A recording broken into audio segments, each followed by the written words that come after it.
캐나다에서 발생한 대규모 산불로 뉴욕과 뉴저지 일원의 대기질이 숨쉬기 어려울 정도로 악화돼 대기오염 경보가 내려졌습니다. 하와이에서는 두 번째로 큰 킬라우에아 화산이 다시 용암을 분출하기 시작했습니다. 버지니아주 한 고등학교 졸업식 현장 인근에서 총격이 발생해 2명이 숨지고 5명이 다쳤습니다. 메릴랜드주에서는 총에 맞아 숨진 소녀의 장례식장에서 또다시 총격 사건이 벌어져 1명이 숨졌습니다. 단지 이름이 비슷하다는 이유로 북한 비밀경찰로 오인받은 한인 남성을 포함해 피해자 1000여 명이 제기한 집단 소송이 합의에 이르게 됐습니다. 한 정당이 주지사의 주 상하원 의회 모두 장악한 주가 전국의 39개 주로 나타나 30년 만에 양극화가 가장 심한 것으로 나타났습니다. 학교에서 성소수자, 이른바 LGBTQ 관련 내용을 가르치는 것을 놓고 찬반 논란이 거세게 일고 있습니다. 글렌데일에서는 찬반 시위대 간의 무력 충돌까지 빚어졌습니다.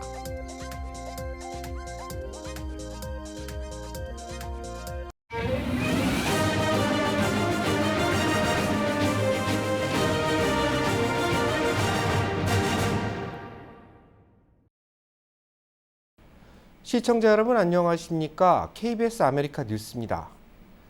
캐나다 산불로 뉴욕 일원의 하늘이 연기로 뒤덮였습니다. 대기질은 건강에 해로운 수준까지 악화됐습니다. 첫 소식 KBTV 전상희 기자가 보도합니다. 오늘 낮 3시 기준 뉴욕시 공기질 지수는 342까지 치솟았으며 뉴욕주 시라큐스와 빙엄의 경우 오늘 낮 한때 400을 넘어서기도 했습니다. 두바이가 168, 인도 델리가 164를 기록한 데 비해 2배가 넘는 수치로 전 세계 최악의 대기질을 기록했습니다.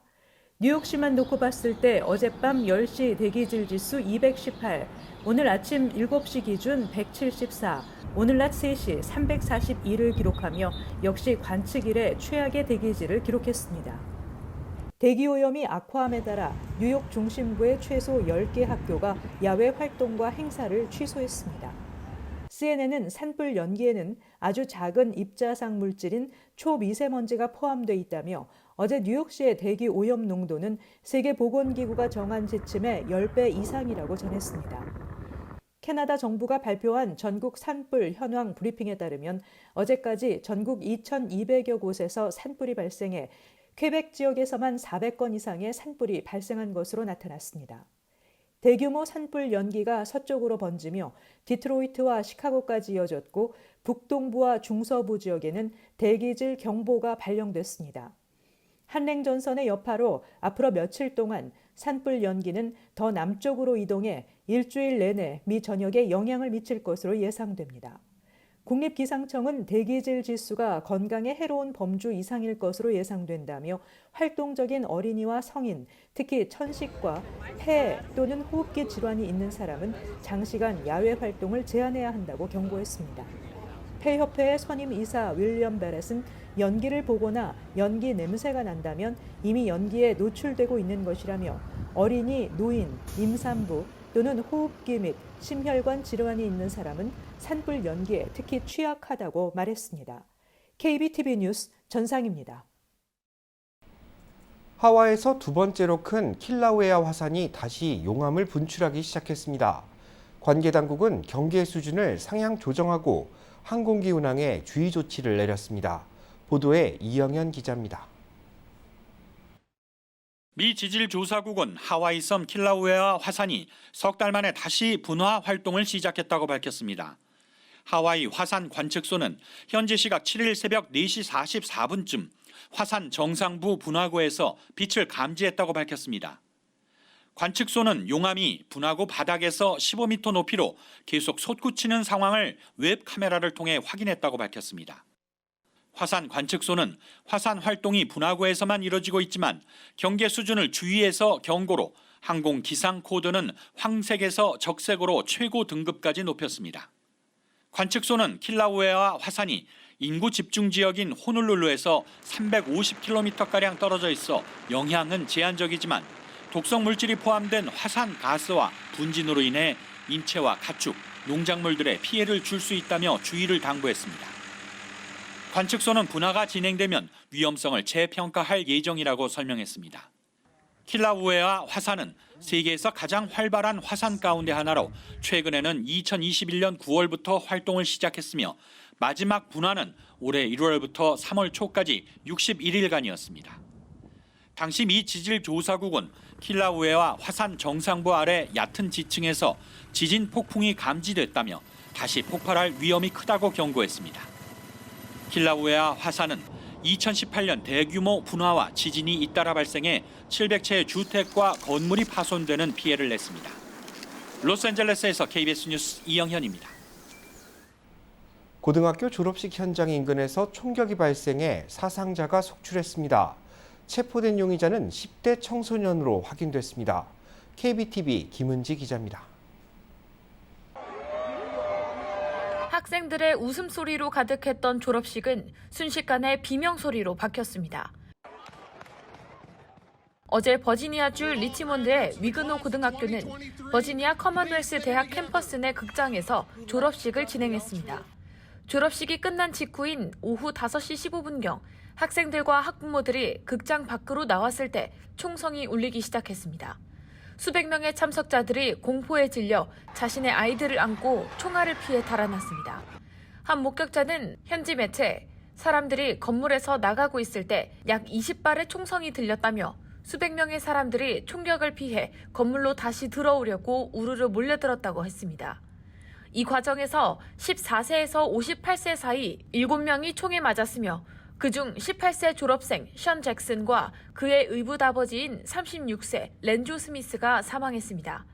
총격에 희생된 졸업생 잭슨의 9살짜리 여동생은 총격을 피하려 도망치다가 차에 치여 병원으로 이송됐습니다. 부상자 5명 중 1명은 위독한 상태이며 나머지 4명은 생명에는 지장이 없는 것으로 알려졌습니다. 이외에도 최소 12명이 총격 외 부상을 입거나 정신적 불안에 호소해 치료를 받은 것으로 전해졌습니다. 용의자는 총격 직후 도보로 도주했으나 경찰에 붙잡혀 2건의 2급 살인 혐의로 기소될 예정입니다. 용의자는 19세 남성이며 체포 당시 권총 4정을 소지하고 있었다고 경찰은 밝혔습니다. 당국은 용의자의 범행 동기에 대해 아직 밝히지 않았지만 용의자가 적어도 1명의 희생자를 알고 있다며 계획된 범죄로 보인다고 밝혔습니다. KBTV 뉴스 김은지입니다. 총상으로 숨진 소녀의 장례식장에서 또다시 총격 사건이 벌어졌습니다. 보도에 박시몬 기자입니다. 10세 소녀의 장례식장에서 총격 사건이 발생해 1명이 숨지고 1명이 다쳤습니다. 어제 오후 1시쯤 지난 마더스데이에 숨진 10세 소녀를 추모하기 위해 유가족과 지인들이 모였습니다.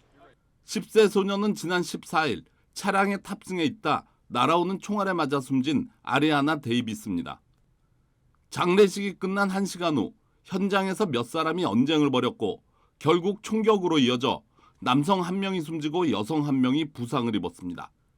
경찰의 조사 결과 언쟁을 벌인 이들은 장례업체의 직원들로 확인됐습니다. 경찰은 현장에서 1명을 체포해 조사를 진행하고 있으며 아직까지 체포된 사람이 용의자인지는 불분명하다고 발표했습니다. 한 남성이 총상을 입은 채 아파트 수영장으로 차를 몰고 들어갔으나 끝내 숨졌습니다. 어제 오후 2시 30분쯤 켄터키 루이빌에서 20대 남성이 운전 도중 총상을 입었습니다. 총상을 입자 남성은 다른 곳으로 방향을 틀었고 건물과 충돌하는 것을 피하려다 차량은 인근 아파트 수영장으로 빠졌습니다. 수영장에 빠진 차량을 본 인근 주민은 재빨리 운전자를 구했으나 이미 위독한 상태였으며 병원으로 옮겼지만 숨졌습니다. 차량이 돌진하면서 수영장의 울타리는 모두 훼손됐지만 다행히 수영장에는 아무도 없어 다친 사람은 없는 것으로 확인됐습니다. 물에 빠진 차량은 범죄 현장의 증거로 사용하기 위해 견인됐으며 경찰은 총격 당시 상황을 목격한 사람들을 찾고 있습니다. KBS 뉴스 박시몬입니다. 단지 이름이 비슷하다는 이유로 북한의 비밀경찰로 오인받은 한 남성이 제기한 집단소송에서 재판부가 원고 측의 손을 들어줬습니다. 소송은 지난 2018년 제기됐습니다. 피해자 강성곤 씨는 지난 2017년 자동차 구입을 위해 한 딜러에 방문했는데 딜러 측이 구매자의 신용기록을 조회하는 과정에서 문제가 발생했습니다. 강 씨가 특별 지정 제재 대상 목록에 올라 차를 팔 수가 없다고 딜러 측이 답한 겁니다. 특별 지정 제재 대상은 북한과 시리아 등 재무부가 지정한 특정 국가나 단체에 속한 사람에게 내려지기 때문에 강 씨는 국내에서 신용거래가 제한되는 특별 지정 제재 대상에 오를 이유가 없었습니다. 강 씨가 자체 조사를 벌인 결과 신용정보기관이 강 씨의 이름을 평안북도 출신 강송남과 착각해 신용거래가 중지됐다는 사실을 알게 됐습니다. 강송남 씨는 북한 비밀경찰기관 소속으로 전해졌습니다. 결국 피해자 강 씨는 신용정보기관을 상대로 집단소송을 제기한 끝에 배심원단으로부터 억울함을 인정받게 됐습니다. 연방법원 캘리포니아 중부지법은 이 같은 사유로 한인 강 씨를 비롯한 1,071명이 신용정보기관을 상대로 제기한 집단소송이 합의에 이르게 됐다고 밝혔습니다. 법원의 최종 승인은 오는 10월 중 진행될 계획입니다. 트럼프 전 대통령이 재선에 성공할 경우 폐지할 것이라고 언급한 출생 시민권 제도를 두고 시민들의 입장이 엇갈리고 있습니다. 과반 이상은 출생 시민권 제도가 그대로 유지되어야 할 것이라는 입장을 내놨습니다. 여론조사 업체 유고부가 성인 1,500명을 대상으로 조사를 실시한 결과 응답자의 60%는 부모의 신분과 상관없이 국내에서 출생하는 모든 아기에게 시민권이 부여돼야 한다고 답했습니다. 출생 시민권 제도를 폐지해야 한다는 응답은 전체의 4분의 1인 25%에 불과한 것으로 조사됐습니다.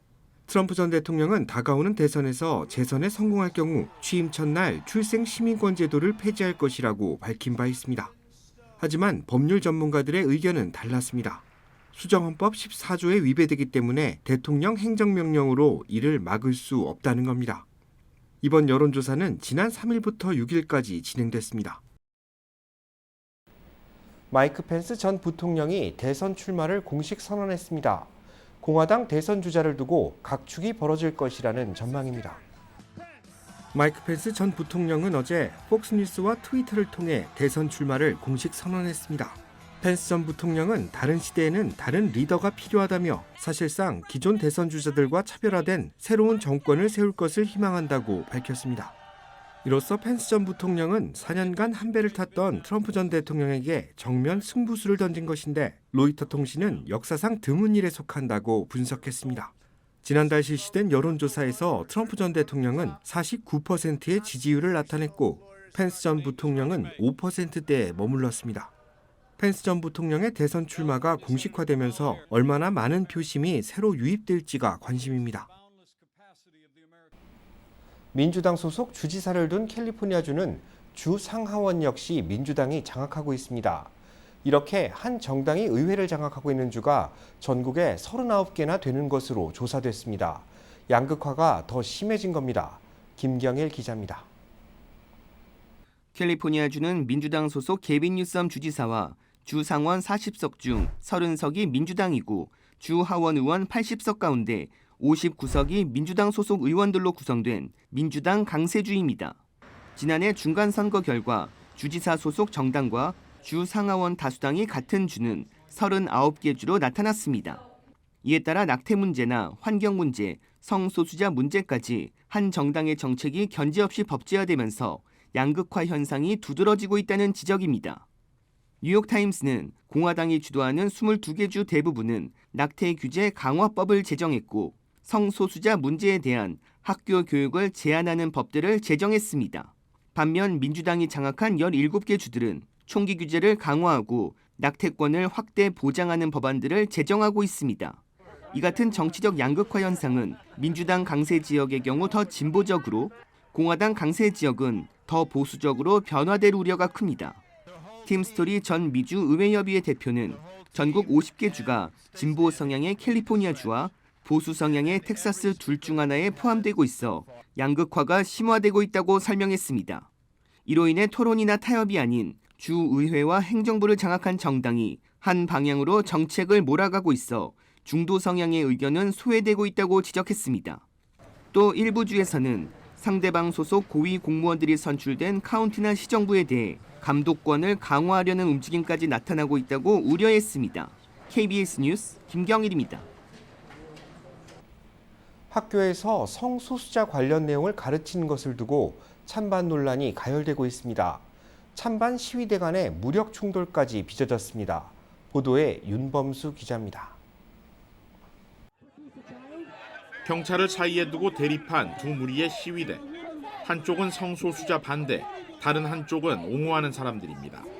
글렌데일 통합교육부가 성소수자 관련 결의안을 표결에 붙일 것이라는 소식이 알려지면서 교육부 청사 앞에 집결한 것입니다. Leave our kids alone. 구호와 피켓 등으로 맞서던 양측은 분위기가 조금씩 격화되면서 끝내 무력 충돌했습니다. 경찰의 제지에도 난투극이 벌어졌고 교육부 청사 앞 주차장은 순식간에 아수라장으로 변했습니다. 결국 추가 경찰력이 투입됐고 최초 폭력을 행사한 3명이 체포된 가운데 교육위원회 측은 해당 안건에 대한 표결을 실시하지 않았습니다. 성소수자 인권의 달인 6월을 맞아 논란은 전국에서 이어지고 있습니다. 보수적인 공화당주에서는 성과 젠더 이슈에 대한 수업을 제한하는 움직임이 일고 있는 반면 캘리포니아와 같은 민주당주들은 성소수자의 인권과 기여도를 존중하자는 분위기가 이어지고 있습니다. 이런 가운데 미국에서 두 번째 큰 LA 통합교육부는 어제 성소수자에 대한 수업을 교육과정에 통합시키는 결의안을 만장일치로 통과시켰습니다. 결의안에는 성소수자 학생과 교직원, 가정을 받아들이고 존중하며 각종 LGBTQ 기념일 활동도 권장하는 내용이 포함됐습니다. 이에 학부모들을 중심으로 한 성소수자 교육 반대 측은 지난주부터 할리우드와 LA 지역에서 항의 집회를 이어가고 있습니다. 또 교육부 산하 일부 학교에서는 성소수자를 상징하는 깃발이 불에 타는 등 긴장이 고조되고 있습니다. KBS 뉴스 윤범수입니다. 한인 여성 틱토커가 올린 한국 남자 비하 영상에 대한 논란이 가중되고 있습니다. KBTV 강정민 기자가 취재했습니다. K부티제니라는 아이디로 활동하고 있는 이 여성은 영상을 통해 자신이 많은 한국 남자와 사귀어봤다며 K-팝이나 K-드라마로 인한 한국 남자에 대한 환상은 그냥 판타지일 뿐이고 현실에 존재하지 않는다고 말했습니다. 이어서 한국 남성 대부분은 돈을 주고 성매매를 했다는 통계가 있다며 역겹고 수치스럽다고 말했고 한국 남성들은 클럽에서 술에 취한 여자를 모텔에 데려가도 괜찮다고 생각하기 때문에 한국에 있는 여성들은 클럽이나 바에서 술에 취하면 안 된다는 사회적 관념이 존재한다고 전했습니다. 또 한국 남자는 페미니즘을 이해하지 못하고 동성애 혐오자들이며 인종차별주의자라고 비난했습니다. 해당 영상은 오늘 오전 기준 540만 이상의 조회수를 기록했으며 83만 명이 좋아요를 눌렀고 6,400개 이상의 댓글을 통해 영상에 대한 비난과 동의가 이어졌습니다. 댓글에는 성급한 일반화의 오류를 범하고 있다는 비난의 내용과 함께 비단 한국 남성뿐 아니라 대부분 남성이 가진 성향을 유달리 한국 남성만 그렇다는 듯 기술하는 것은 옳지 못하다 등의 답글이 달렸습니다. 이 영상을 비판하는 내용을 게시한 한 트위터 사용자는 SNS를 통해 자신의 의견이 예상보다 큰 영향력을 발휘할 수 있다는 사실을 인지하고 분별력 있는 내용을 소셜 네트워크상에 올리길 바란다고 전했습니다. KBTV 뉴스 강정민입니다. SNS에 올라가 있는 사진과 영상을 도용해 음란물을 만든 뒤 이를 배포하겠다고 협박하는 이른바 딥페이크 범죄가 성행하고 있습니다. 연방수사국은 지난 4월 이후 이 같은 범죄가 급증하고 있다며 SNS 사용자들에게 주의를 당부했습니다. 범죄자들은 SNS에 오른 사진을 다운받은 뒤 인공지능 기술을 사용해 허위 사진과 영상을 제작하고 있습니다. 그런 다음에는 음란물의 성격을 가진 사진과 영상 샘플을 SNS 사용자들에게 전달합니다. 배포를 원치 않을 경우 돈을 보내라고 요구하는 겁니다. 연방수사국 관계자는 인공지능 기술의 발달로 합성사진과 영상의 품질이 실사와 구분이 어려울 정도로 발전했다면서 SNS 관리에 주의가 필요하다고 밝혔습니다.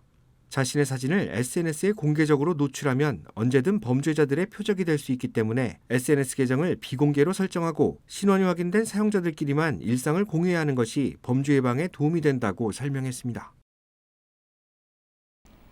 백악관이 중국과 다양한 경로로 대화를 모색하고 있습니다. 그러나 지금은 초기 단계로 어떤 방향이 될지는 가늠하기 어렵다고 진단했습니다. 김기현 기자가 취재했습니다.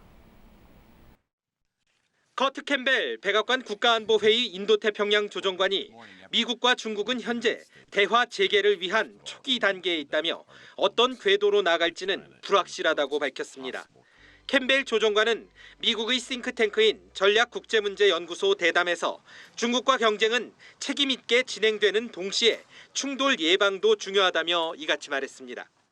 We are still relatively early in the process of this round of re-engagement in terms of dialogue and diplomacy between the United States and China.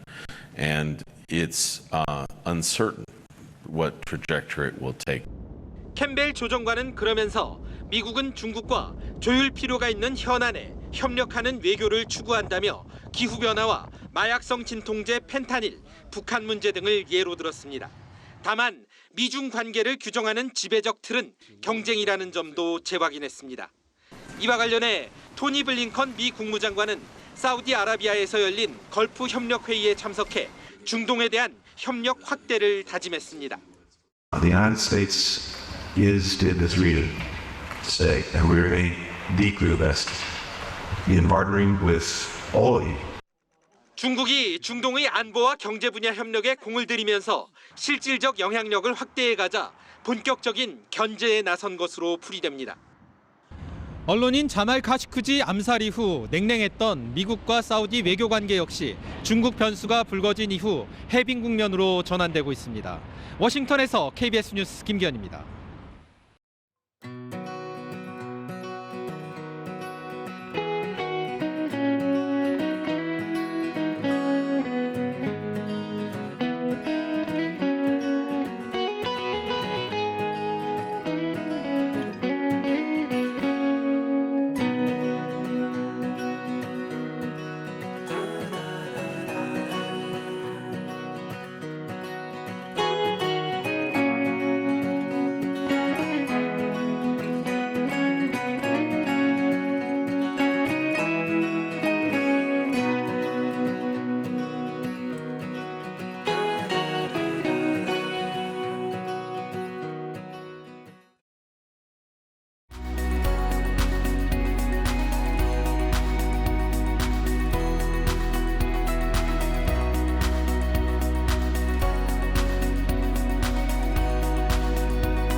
KBS 아메리칸 뉴스 마칩니다. 시청해주셔서 고맙습니다.